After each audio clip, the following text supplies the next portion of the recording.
So সত্যি কথা বলতে নিজের মা ছাড়া তোমার কষ্ট কেউ বুঝবে না। হ্যাঁ, কিছু আপনজন হয়তো তোমার থাকবেই, একজন তো থাকবেই যে তোমার দাদা, বোন, দিদি হতে পারে। তো আমার তো দাদা আছে, দাদা অনেকটাই হেল্প করে, অনেকটাই সাপোর্টিভ, কিন্তু তবুও মায়ের মতন তো দাদা কেয়ার করতে পারবে না। দাদা হয়তো বাজারটুকু এনে দিল, এতে অনেকটা আমার হেল্প হলো, কিন্তু আদার্সগুলো কী হবে?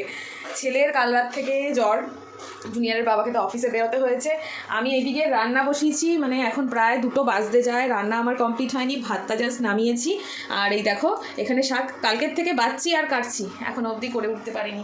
ওই জন্য কী বলতো, একজন যারা বাইরে কাজ করি আমরা, মানে ওয়ার্কিং মাদারদের যে এত জ্বালা যন্ত্রণা, সত্যি নিজের মা না থাকলে সেটা আরও পরিস্ফুট হয়ে বেরিয়ে ওঠে যে নিশ্চিন্ত মনে আমি না কাজে যাই, নিশ্চিন্ত মনে না।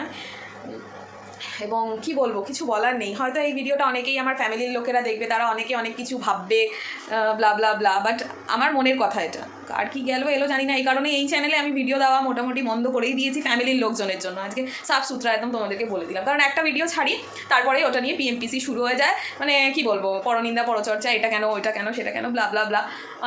খারাপ লাগলে লাগলো, যাতে আমার কিছু যায়ও না আসেও না। বাট হ্যাঁ, বলছি যে হ্যাঁ, আমার মা নেই, সেটা আমি বুঝতে পারছি যে একটা, মানে যতই হয়ে যাক, মা যদি না থাকে তাদের অবস্থাটা কী হয়, একবারও কেউ জিজ্ঞেস করারও থাকবে না তোমাকে, তুই ভাত খেলি, এটা জিজ্ঞেস করার লোক থাকবে না তোমাকে, তোমার মা না থাকে। তো চলো টাটা, মনের কথা বললাম। এখন জুনিয়রকে বিকেলবেলা ডক্টরের কাছে নিয়ে যাব। ছেলেটা ভালোই ছিল, হঠাৎ করে জ্বর এসে গেছে, ঠান্ডাটা লেগেছিল, বাট জ্বরটা কেন এলো এটাই চাপের লাগছে।